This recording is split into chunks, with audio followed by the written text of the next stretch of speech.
Great. Thank you very much. No worries. Okay, very good. So, so my name is Lauri Muranen. Firstly, thanks very much for having me. I work as the head of public affairs with Steady Energy. I have 15 years of experience. Maybe can you see my face at the moment? Would you rather see it during the presentation or not? Yeah, we can see it just in a small picture in upper right corner, so that's fine. Okay. So so like I said, I work as the head of public affairs for Steady Energy. I've been working here here since January, but I've been working in the energy sector for 15 years, basically my whole career, in different positions, especially focused on nuclear energy as well as energy policy, electricity and heating policy. But today's presentation will be about Steady Energy, a Finnish technology company that is developing heat-only SMR, especially for district heating uses, but it's also suitable for other purposes, but I'll go into those details a little bit later. I noticed in your in the beginning when you gave the opening remarks, noticed that you had the yes nuclear power yes please sign over there. Occurred to me that I was involved with founding a Finnish eco-modernist society, or We Planet Finland as they call it these days, 10 years ago, and we were a little bit me and a group of other people, we were a little bit we were wondering whether climate change was really important for the environmental movement, if nuclear power couldn't be part of the solution. And I have to say that in Finland, at least in the past, say 10 years, things have changed quite dramatically. I will go more deeply into that in my presentation, but at the moment, it is very difficult in Finnish political circles, even for the Green Party or the left-wing alliance, to be anti-nuclear these days, because they've made a choice that either it's climate change or it's something else, and virtually every party have turned their head on or have turned pro-nuclear in the past 10 years. So I would say that, as a starting point for this discussion, it's a very important point to make, because 10 years ago, this kind of company could not have been possible in Finland. And in a way, I'm seeing the same development taking place all over the world, all over Europe, and that's why I feel confident that it might be time for nuclear heat in the coming years. But anyway, Steady Energy. I use a tagline here: elegantly simple and remarkably invisible. You will, at the end of the presentation, you will understand what we mean by those. But the most important thing first, what we are doing is we are making nuclear simple. I have a lot of colleagues working in Steady Energy who have background through basically the 3 or 4 nuclear companies in Finland. Fennovoima, that was the project with the Russians that was cancelled after the Ukraine war. Fortum, the national utility, as well as TVO, who was responsible for building, who's the owner and operates Olkiluoto 1, 2, and 3 nuclear power plants.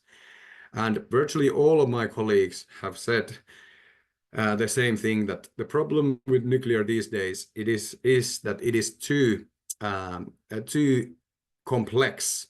The projects are too complex. Somebody has a hand raised. Is there a problem? Can I? No, it's just it is your intention that you are not in presentation mode, right? Am I not in the presentation mode? Yeah, you are not in presentation mode right now. Okay, to me it looks like I'm in the presentation mode. Oh, 1 second. I'll try to show. Sorry, I'm not that familiar with Zoom. So what do I?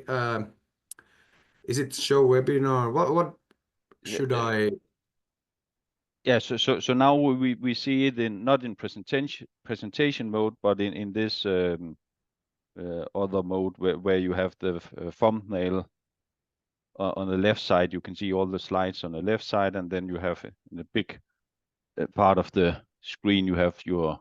Right. Okay, slide. that's weird because I see that in presentation mode. Okay, I'll stop sharing for a bit. Sorry, my mistake. No problem. One second. Let me see.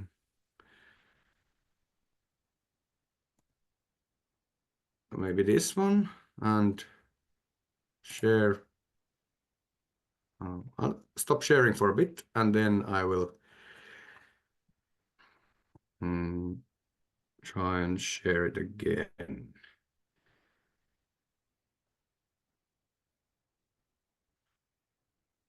Okay. If I put it on presentation now, it should look like if I put it on presentation mode now. What about now? Still not presentation mode.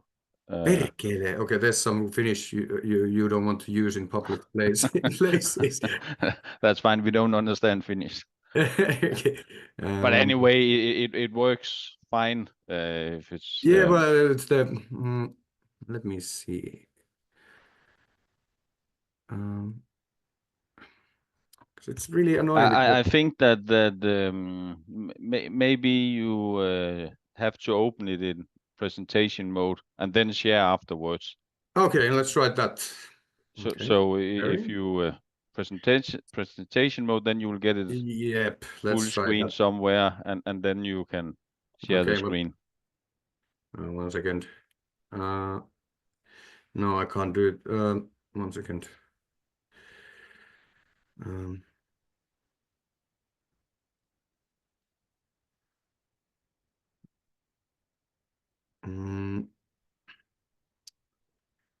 This is very entire screen. What about now? Any better? No, sorry. Someone suggests you press F11. Now, yes. Now it's in presentation mode. Okay. So, where was I? Sorry about that. I'm not that familiar with Zoom, so it's sometimes all these new different tools make things a little bit life a little bit difficult. But anyway, I was saying that my colleagues who've been working in all the utilities and with current projects that have been finished or were never finished are saying the same thing, that the nuclear energy or nuclear energy projects rather have become too complex, and what we are trying to do is change that. So what we are doing a little bit about Steady Energy, about our background. Steady Energy is a Finnish nuclear company founded in May 2023. But the idea for the design of the reactor that we are developing didn't just appear from the skies. It was actually developed. It's been developed with the Technical Research Center of Finland, so the Finnish National Labs, for five-ish years before, or 3-4 years before it was spun off into a company that's Steady Energy, that's now responsible for commercializing the technology. So Steady Energy is basically a startup company, and that has its roots at the Technical Research Center in Finland. Sorry, but somebody's raised a hand again. Please tell me there's no problem with the presentation. No, I think you just haven't lowered it. So-called old hand. Yeah, everything is fine now. Okay, very good.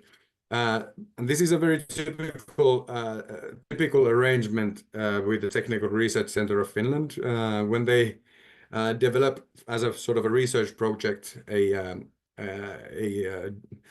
technology of any sort, and if it shows any sort of if it shows promise, commercial promise, it is usually spun off into an individual company, and they start finding funding for it. And Steady Energy has by now we've gathered close to 15 million euros, and we're now working on closing the next funding round by the end of the year.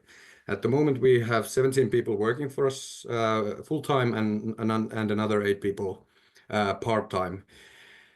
Well, I don't know how meaningful it is to say that we have over 250 years of collective experience, but suffice to say that all of the people who work for us have background in nuclear energy, in industry, research, or the regulator, or for example, the Posiva, the national waste management company.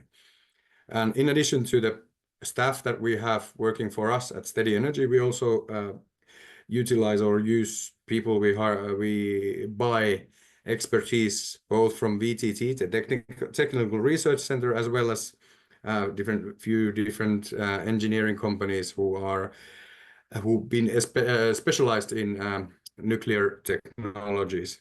So there are at the moment, I think, closer to 100 people working on the reactor design at the moment. The team, leading collective of engineers, scientists, and business people. And I'm not going to go through the positions we have, but it's just very important to remind audiences that if you are working in the nuclear industry, it's not a typical startup where usually you have like 2-3 guys working in a garage with pizza and energy drinks.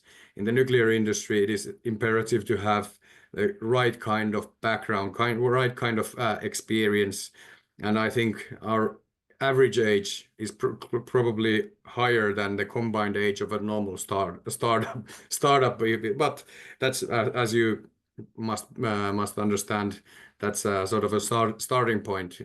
You can't replace expertise and the deep understanding in the field with enthusiasm, although that also helps quite a lot. Here, I know, can you see the video? I'll just ask before I start. It should start now. We've made few videos. These are especially meant for, well, one second.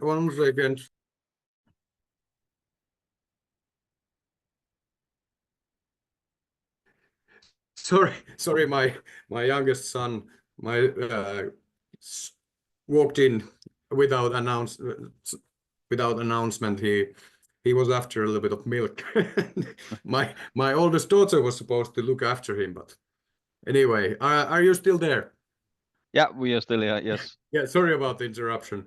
Anyway, no problem. It's his bedtime, and I thought I had things under control. But anyway, we made a short video. I'm sure you guys in Denmark are fairly familiar how a district heating network works, but can you see the video now? I'm starting putting it on play right now. Yeah. Does it? Can you see it? Yeah. Yeah, it's fine. So we made this video to illustrate the sort of concept and how it is sort of installed in an existing district heating system. So we're planning to build nuclear plants basically underground in order to replace facilities above ground. I mean, this is just for illustrative purposes. They are not necessary at the same exact spot where the previous utility or energy utility or the energy plant, CHP or heat boiler plant used to be. But if you have a district heating system, it's very easy, sort of plug and play concept to add different energy source, no matter what you've been using before. And in many countries, district heating, such as Finland or Denmark, mostly Nordic countries and Eastern European countries, district heating. One second, I'll skip this. There's sometimes when I try to, that's sorry.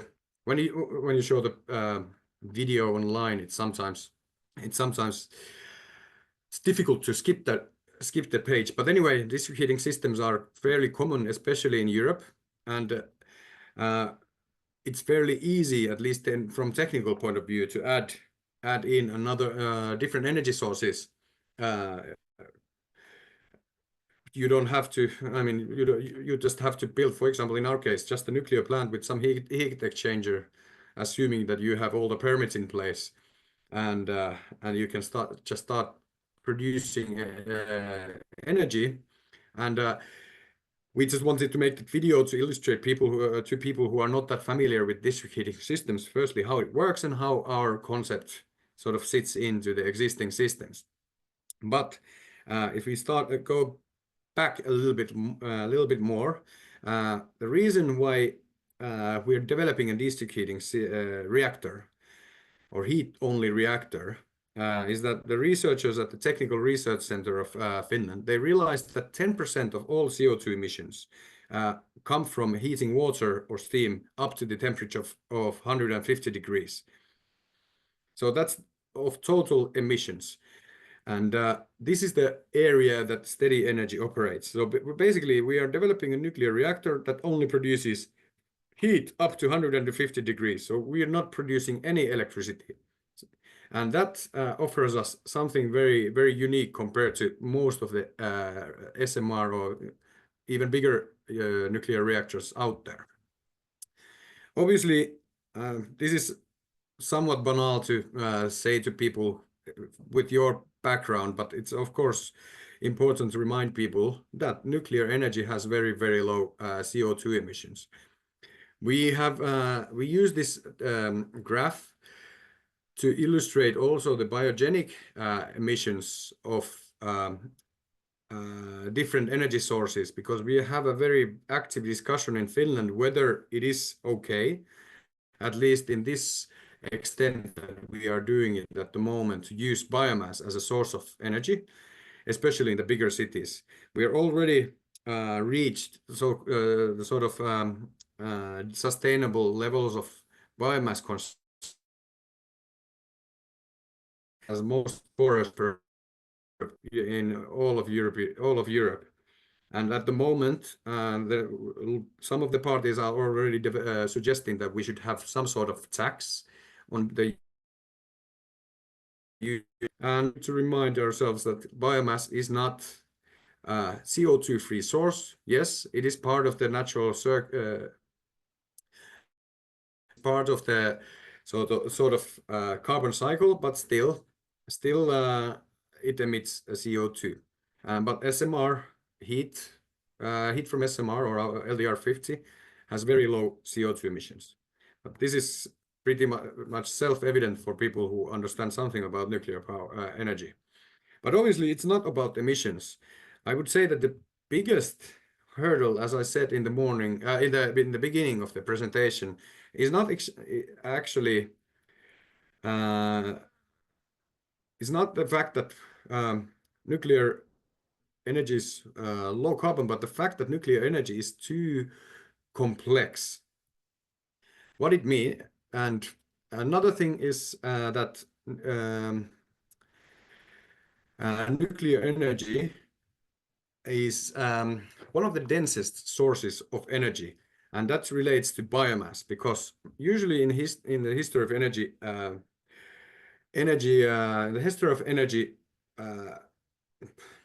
okay, and that's a word, I believe, history of energy, the transition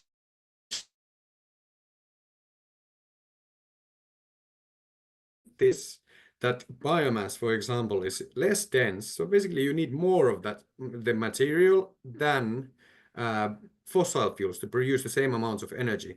And obviously the biggest benefit of nuclear is not just the fact that it's has low emissions, but the fact that you can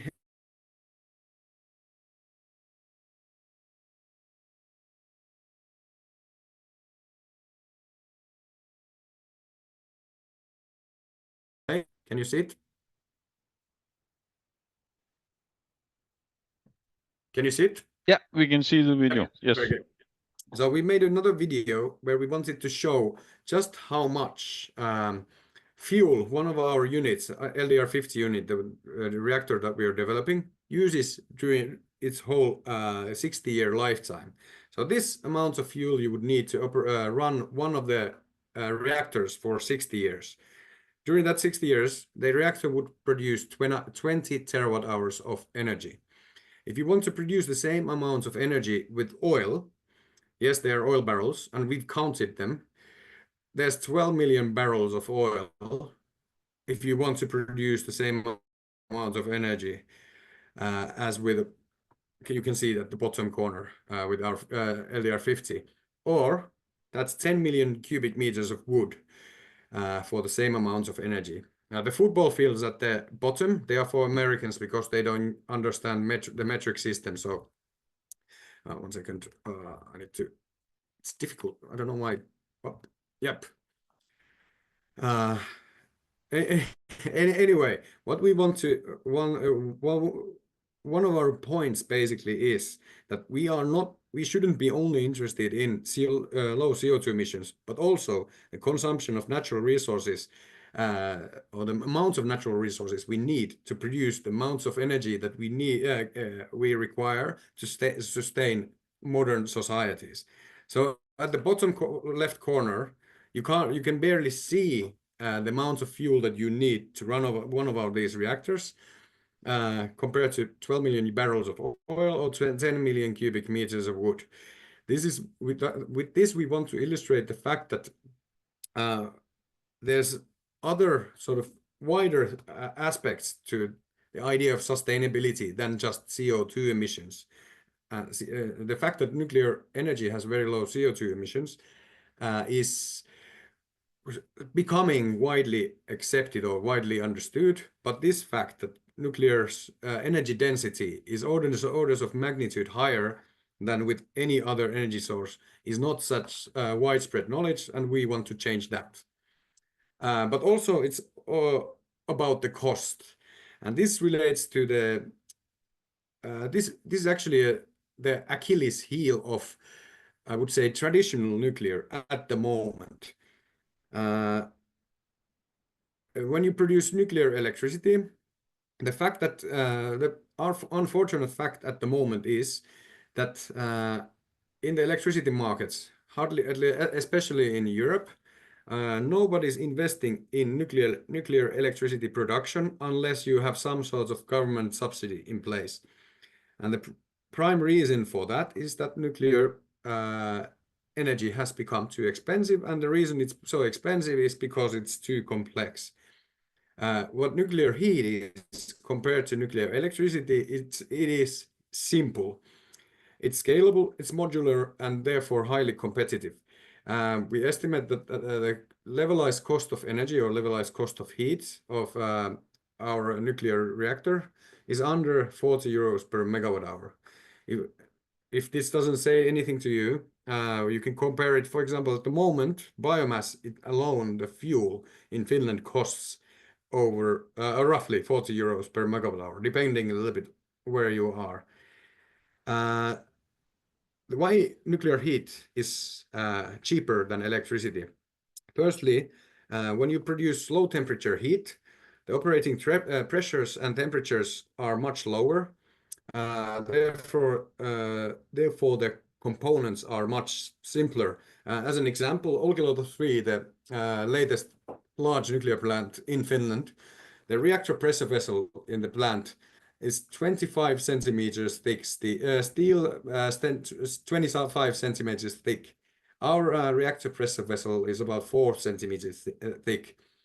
So when you start adding this, it starts compounding and allows you to make much simpler, basically plant design.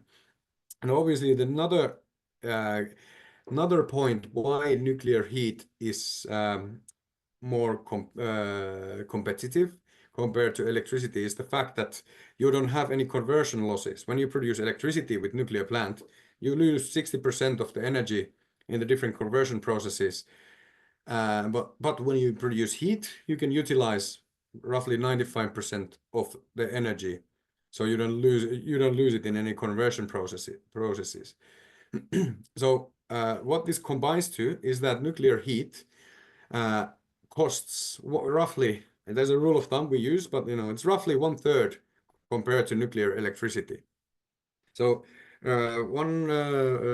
at that cost, and this is a conservative estimate, at that cost we are competitive with basically any energy source in the heating market at the moment, especially in Europe, where you have the ETS or the carbon pricing system in place. There are some places where waste incineration is cheaper, but it's also becoming part of the emissions trading system in the coming years. So that is about to change. Another reason why nuclear, it's this should be said out loud. I'm sorry if I seem to be laughing, but it's just the fact that some people take it as a sort of a politically incorrect statement when you say that it doesn't wind doesn't blow all the time or the sun doesn't shine. But the fact is that, for example, in Finland, during winter, when we have the greatest need for heat, there can be, well, firstly, we don't get any solar at all during the winter months. Then the other scalable option for energy production in low carbon energy production in Finland is wind power. But the fact is that we can have like 2-week periods that affect rather large areas when we don't get any wind at all. So there's only limited amount to which you can rely on variable energy, wind and solar, for example, or other variable production methods in your heat production, because you have to, well, it's really applies to electricity as well, but even more for heat, because when it's cold you need the warmth, and there's no demand response in that sense. You really need the heat when it's cold. And another thing is that electricity demand is it's expected to rise in Finland. In some estimates, electricity demand might even double over the next coming 20-30 years, when different industries are decarbonizing, because going through the hydrogen route, for example, process industries, or transportation is becoming or is electrified. So this means that there's a huge pressure to increase electricity production to satisfy the needs from different sectors. So what nuclear heat in the district heating side actually does, it helps the overall decarbonization effort by taking some of the slack off from the heating system, so that not everything has to rely on electricity. And it's not just district heat. LDR 50, our plant, it's suitable for other applications as well. For example, in the picture you can see a rough sketch or technical illustration, very simple one, of a desalination plant, where one of our plants provides heat for the process. Another one is process industry. It doesn't apply to all industries, but there are some industries where you only need fairly low temperature heat, but you still need quite a bit of energy, such as some pharmaceuticals, textile industry, some chemical industries, or paper and pulp industries, and food industry, for example, and beverages. That's a thing you do in Denmark, I believe. But anyway, these are usually fairly sort of not typically the sort of images you have about different industries, like heavy industries, but rather something more benign. But anyway, there's a huge market for low temperature heat in industry as well. In our estimate, these 3 sectors, district heating, desalination, and process industry, they are roughly the same size in terms of the market size, 40-50 billion euros each. But we have more detailed information about the district heating side, since we've been focusing that first. What we do as Steady Energy, it's not just the plant design. We also with not colleagues, but with partners, we provide the fuel as well as the operation and maintenance of the plants, as well as the waste management together with the owner of the plant. The product, so they are modular in a sense that you can have one or more 50 megawatt, that's 50 megawatt thermal output, 50 megawatt units in one place. And the business model is that we provide with a partner, we construct the plant, we offer the chance to operate them unless the customer wants to do it themselves. And we also maintain the plants. So we take care of the whole life cycle of the plant. And in the beginning, well, you sort of got the gist of it, why we say that the product is invisible, but it's we like to underline the fact that it is in a way invisible, because there are no small chimneys or smokestacks, no piles of coal or biomass. So basically no typical infrastructure that's required for energy heating or large energy plants.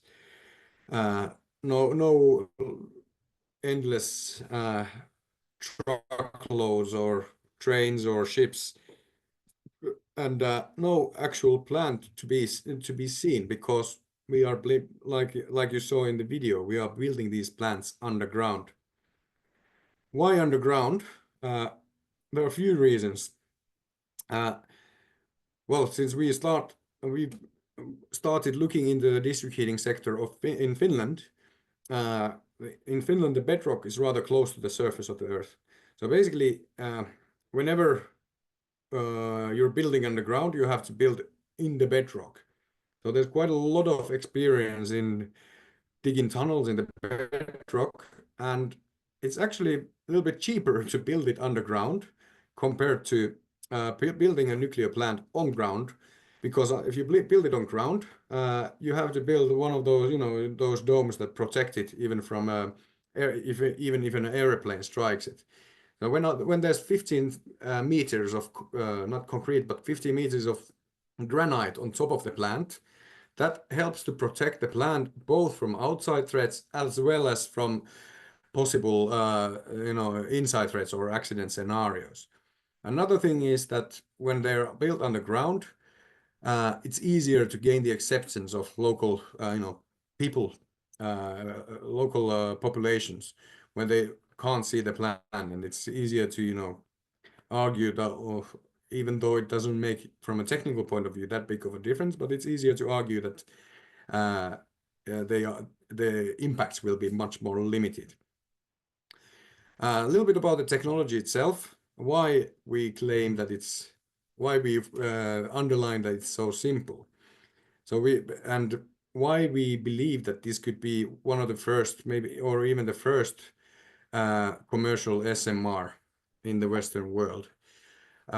We use light water reactor technology, so basically the same technology that is being used in most, if not all, the existing, not all, but most existing reactors. Of course, there are different designs, heavy water and gas-cooled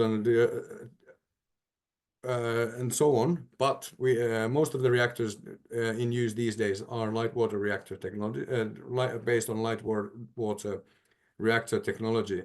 So that means this is basically a simple version of a pressurized water reactor.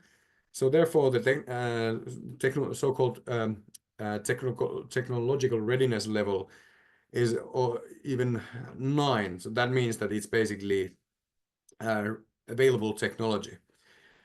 The thermal output, it's 50 megawatts per reactor. Why going back to the invisible bit, you only refuel these things every 2 or 3 years, depending on how hard you drive them.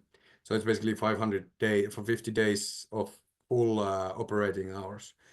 It's tried and tested light water technology. Well, that's already been said. Only few moving parts.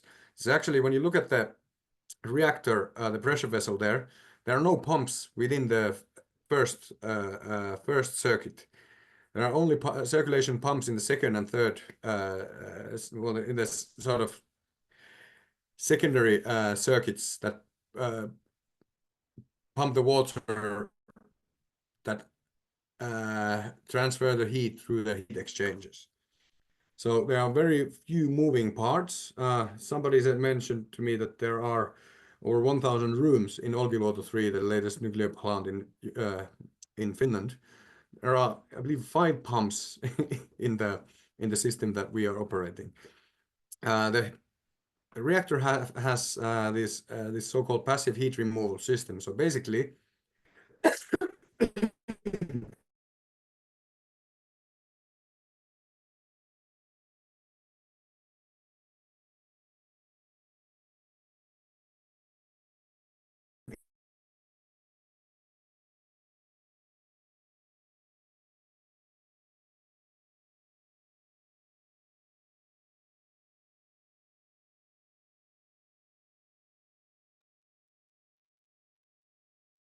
Det så ud til two forbindelsen. are in.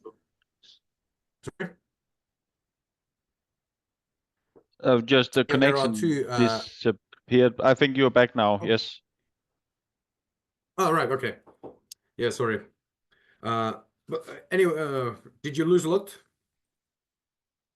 I think we lost Maybe no. 30 seconds or something like that. 30 seconds. Okay. Well, I was saying about the passive heat removal system, that even in a case where you have to shut down the reactor, and you can't push the heat to the district heating system, which is the heat sink in a normal operation. It's the reactor sits in a pool of water, and it removes the heat with natural circulation, so that it doesn't heat up. The reactor doesn't heat up in any foreseeable scenario.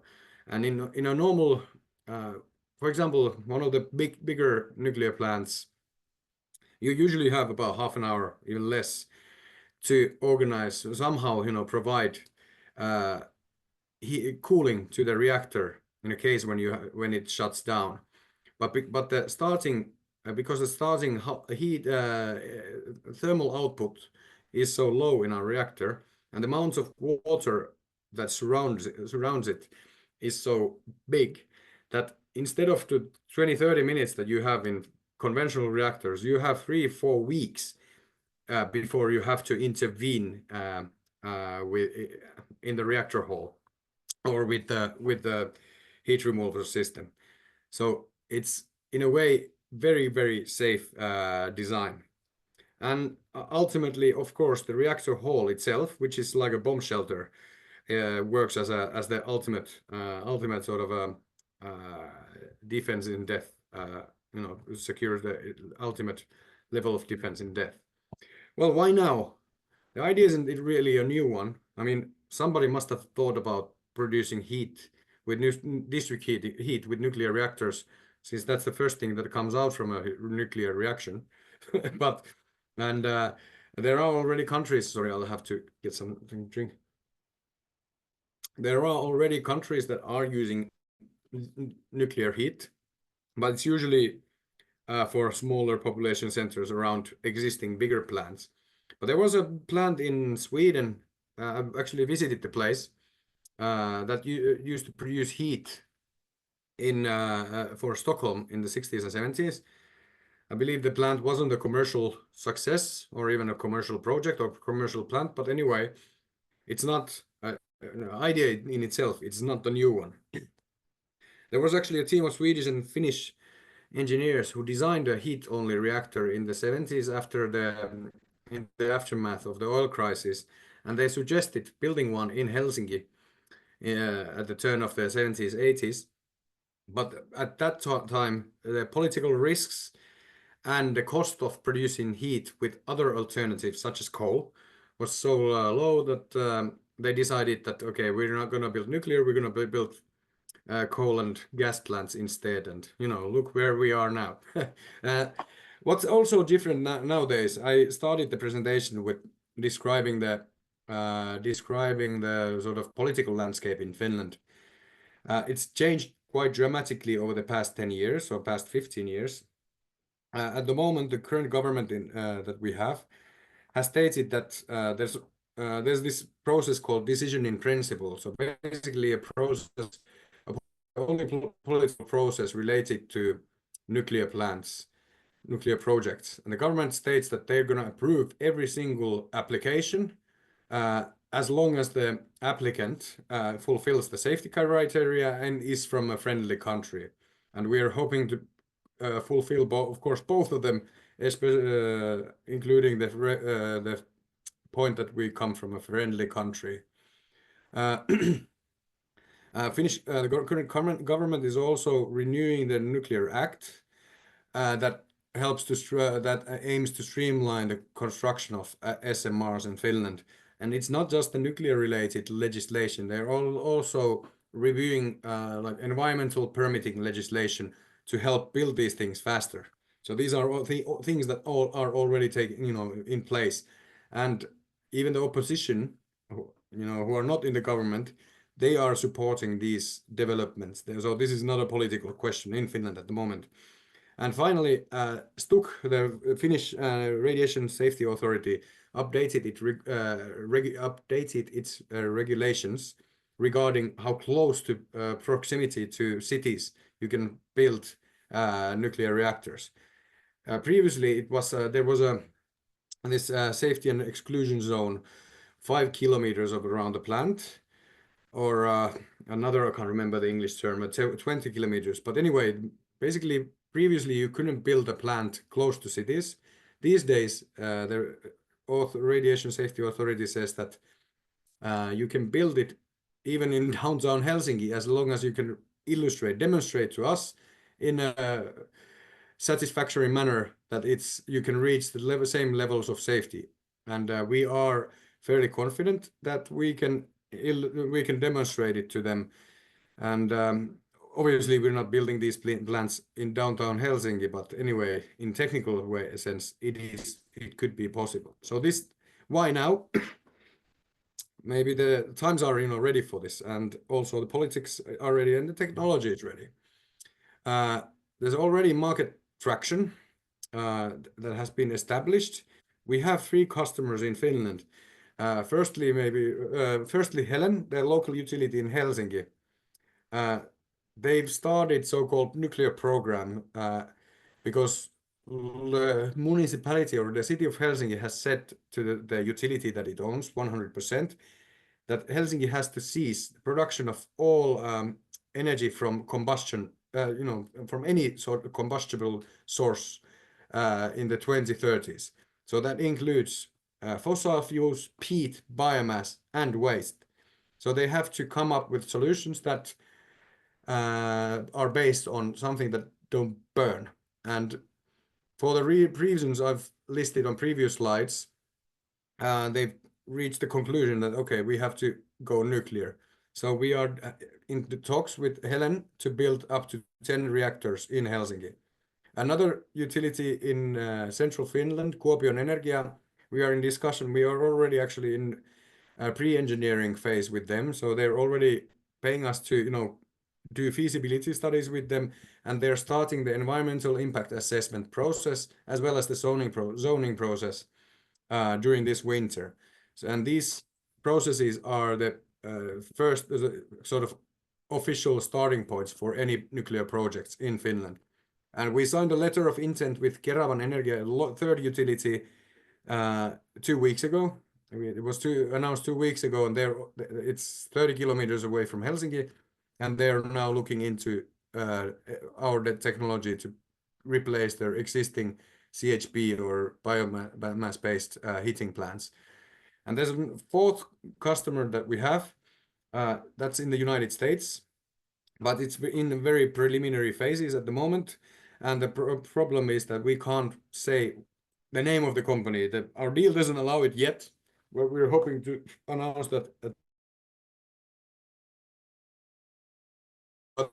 That is a customer that is not in the district heating sector, but in manufacturing. So they're looking to replace natural gas natural gas as their main heat source with nuclear energy. And the same sort of principle as apply for providing that heat for industry as in district heat. But obviously Finland is not our main market. There may be 20-30 reactors that you could build in Finland, but the market in Europe is huge. 90% of the heat in district heating in Europe comes from combustion, and of course vast majority comes from or majority comes from fossil fuels. 10-15% of European homes are heated with district heat, and we are expecting that share to rise.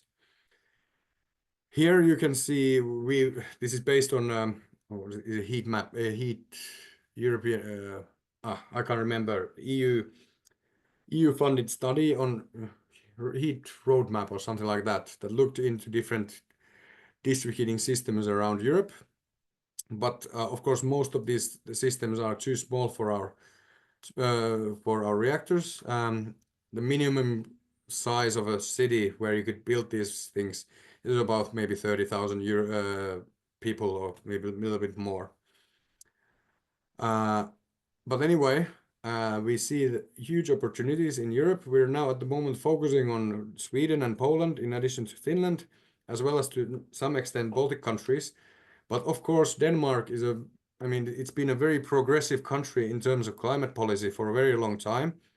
And sometimes we hear somewhat interesting news from Denmark, that you have SMR startups also there. And I don't know, maybe I'm hoping that to see that sort of same change taking place there as well in the coming years. But of course, maybe we can address that in the discussion bit. But we are looking into different markets in Europe, especially in Nordics and Eastern Europe. A little bit about the timetable. This is my last slide. I think I've been rambling on long enough. Well, we are at the moment at 2024. By the end of the year, we'll decide we were going to build a pilot plant that actually doesn't have uranium inside it, but rather a electric resistor. But all the components are the same as in the real reactor. What we are aiming to illustrate with the pilot plant is how the heat removal, decay heat removal system works. So it's going to be built next year. We are in the process of technology licensing at the moment. We handed in the design for an evaluation for the Radiation Safety Authority in August this year, and we're expecting their response or their estimate evaluation at some point during the early parts of next year. And after that process is completed, we could apply a decision in principle for the reactor, assuming that one of the customers want to proceed with it by the end of 2026. So basically, in 2027, according to our current roadmap, we should be ready to start building a reactor. That assumes, of course, that the customer has all the relevant permits, not just nuclear-related permits, but also the sort of conventional permits, so environmental permit, zoning permits, and things like that in hand. But anyway, according to our current estimate or our timetable, we should have a capability to start constructing the first plant in 2028, and the construction time is roughly 3 years, or even under 3 years.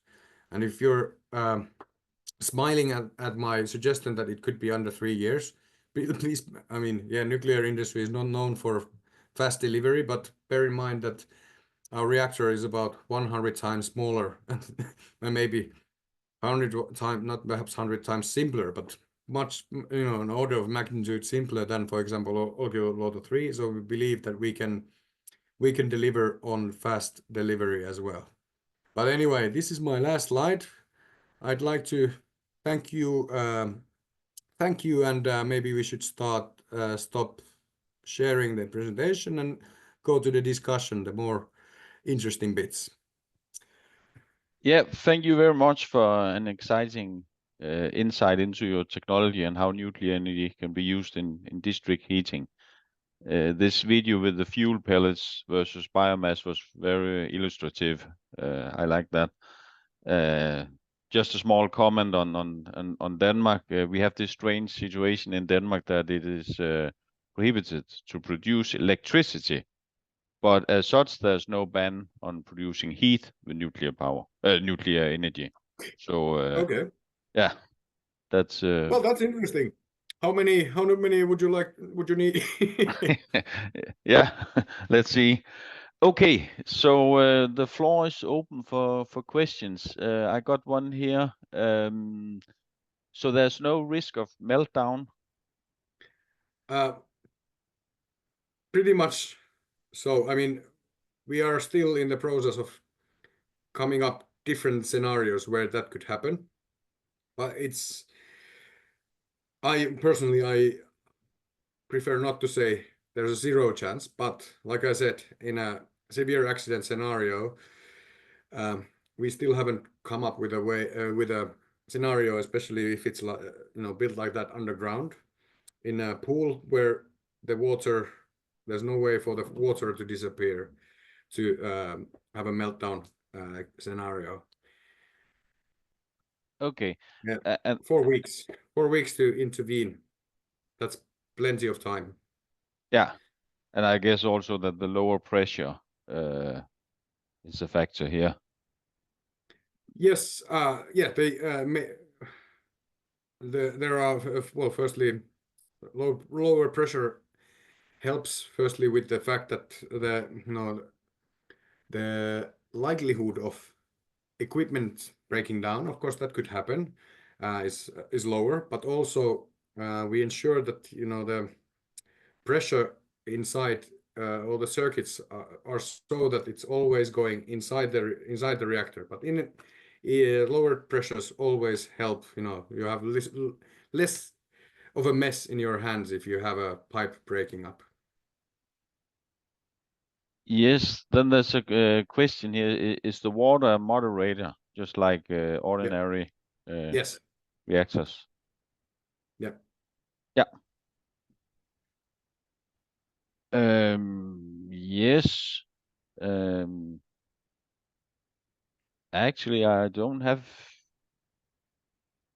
any further questions in the Q&A, but please, if you have any questions. Yeah, well, actually, I have a question for you. Yeah.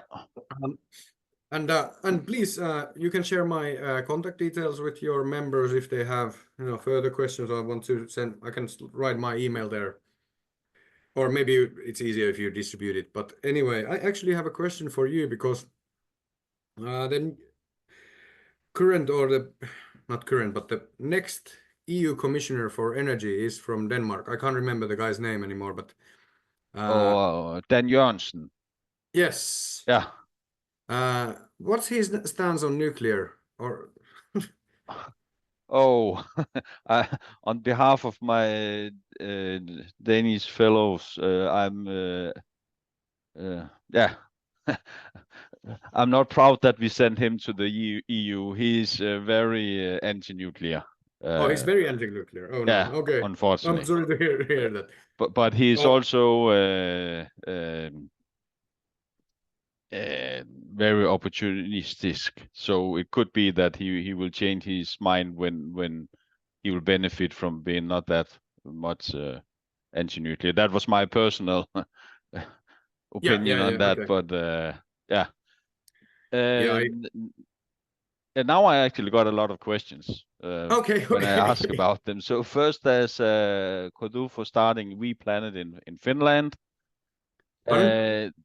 Then the one, how you produce electrical power. I can easily answer that. Here it's just about heat, right? No plan of electrical power. Yes. Yeah. We don't produce any electrical power. We of course use the plant itself needs electricity. But the requirement, I mean, to run, a plant with just one individual reactor, you need constant power output less than 200 kilowatts. So it's very limited. So basically and that's for normal operations. And so what I'm trying to say here is that in case of, for example, crisis that is not such a fathomable scenario these days. These are the most probably secure ways of producing heat in all types of scenarios, especially if you build these things underground. But yes, they need electrical power. Or was that question about the sort of societal level? I don't know. Maybe it was just the reactor. Have you considered? I found the Q&A. No, I will find the questions here. So there's one asking how is the economic aspect of dedicated heat versus co-generation? So have you make any analysis on whether co-generation actually could be cheaper? Yes, I think co-generation, I mean, it is also a very good idea. I mean, of course, it helps with the economics of an SMR if you can utilize the heat. There are few challenges. Firstly, the size. I mean, you could make a very small, like electric output and reactor with fairly small electric output. But for example, the existing SMR designs that are perhaps on the market at the moment, GE Hitachi's BW RX, can't remember the acronym. Anyway, that has like 300 megawatt electric output and 600-ish thermal, if I remember correctly. It's already rather big heat. It's a big amount of heat, so it's a little bit difficult to adjust them or fit them into even a little bit smaller cities' needs, because as you probably know, in a district heating system, for example, the difference between need for heat in the winter and summer, it's about factor of 5.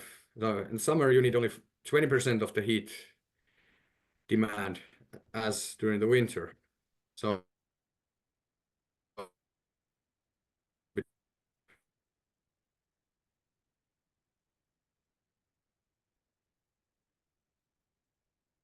I think we lost the connection.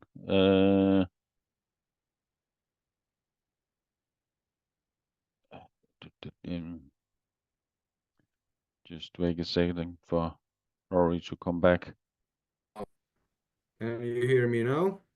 Yeah, now you're back. Yeah, it's probably my internet connection.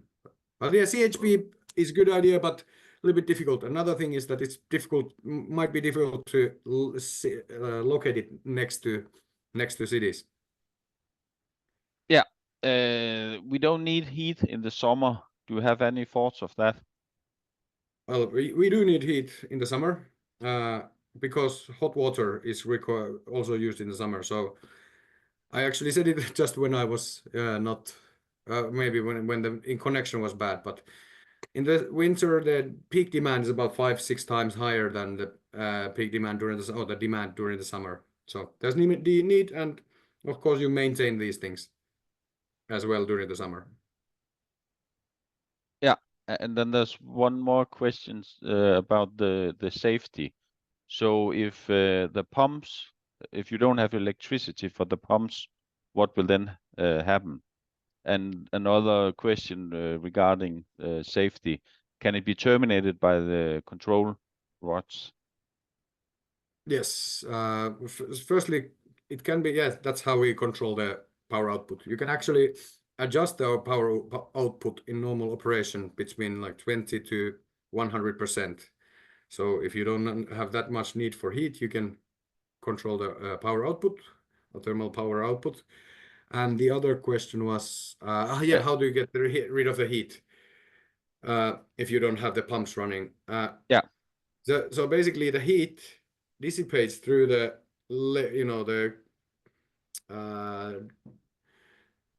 there are, maybe you should show, there are two, like there's the reactor pressure vessel and there's another vessel outside the reactor pressure vessel.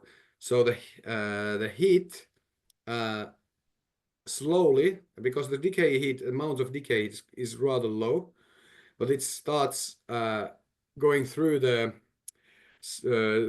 next level, next layer, of the next sort of layer of. There's another vessel basically, and the heat goes to the pool outside. Let's put it this way. Sorry, my starting to get late. But the pool where the reactor sits, it's the ultimate heat sink in a case of accident scenario, or when you have to shut down the reactor and you can't use the pumps. Yeah, then there's a comment about if you try to compare it with wind and solar. So one of the cheapest way you can save energy is as heat. So is there any analysis where you have compared with using wind power and then not store electricity, but store it as heat in water? Yes, actually, there's a very interesting development in the capital area in Finland. In addition to Helsinki, there are 2 other cities, and one of the other cities is a city called Vantaa. They have a big waste incineration plant, and they are building actually one of those things, a very big. I mean, firstly, electric boilers, as well as very, very big, like underground heat storage. It will be very interesting to see how they will be, running the whole system. But the fact is that you can't get rid of reliable heat sources even with massive heat storages. They will be using the waste incineration plant in the foreseeable future, even with the heat storage, because the amount of energy you have in the heat source, it can be quite significant, but still there are limitations. For example, what's the sort of output, how much energy you can get out from it at one point. So for example, this massive heat storage, I think it's 90 gigawatt hours or something like that, huge 200 million euro project, and it has the heat output from that heat storage is about 200 megawatts. So it's a mid-sized, four of our units, but I mean, it's nowhere near, for example, for the needs of city of Vantaa.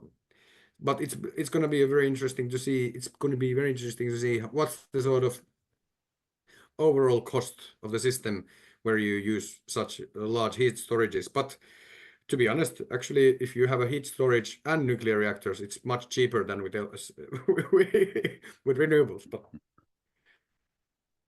yes. Does a nuclear plant need more or less staffing compared to biomass district heating? at the moment, we're expecting to. This is something that we don't have exact answers yet, but we're expecting to require maybe 2 or 3 people, on like permanently, unless we can do like this not distant but remote operation. At the moment, the law doesn't allow that.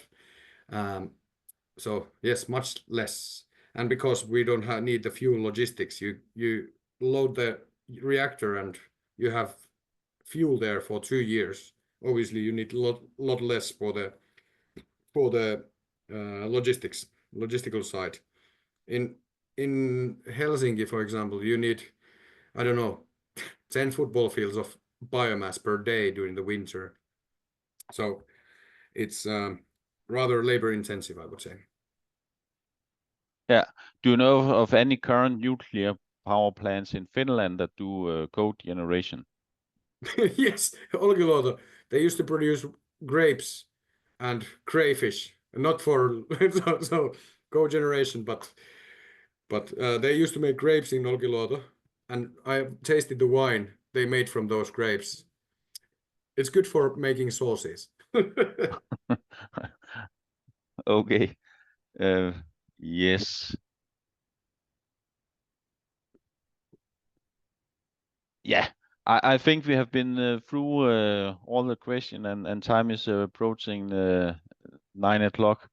I will just thank you very much for spending an evening in our company. It was very interesting to get another perspective on nuclear energy.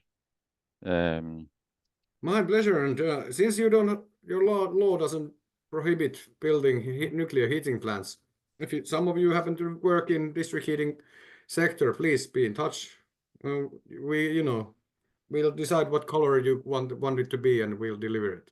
Yeah, I know at least a couple of the participants are working with district heating, so this was very interesting information. Yes, can you make me host again? Oh yeah. Sorry. Let me see. How do I do that? Yes, make host. Here you go, sir. Yes. And then I will switch to Danish again. Yes, okay. Thank you very much. Have a nice rest of the evening. Bye. Bye. Bare lige for at slutte af, vil jeg lige gøre lidt reklame for Reo til allersidst. Hvis man har synes, det har været interessant, og man godt vil støtte arbejdet for noget andet energioplysning end det, der kommer frem i medierne, så kan man støtte arbejdet gennem medlemskab i Reo. Det koster 300 kroner om året, 400 for en husstand og en virksomhed for 1.500 kroner. Og hvis man melder sig ind her nu her i år, så får man også 2025 med. Så det var det hele. Mange tak, fordi I deltog i webinaret, og vi håber, vi snart vil have et webinar igen. Så have en god aften, og tak fordi I deltog.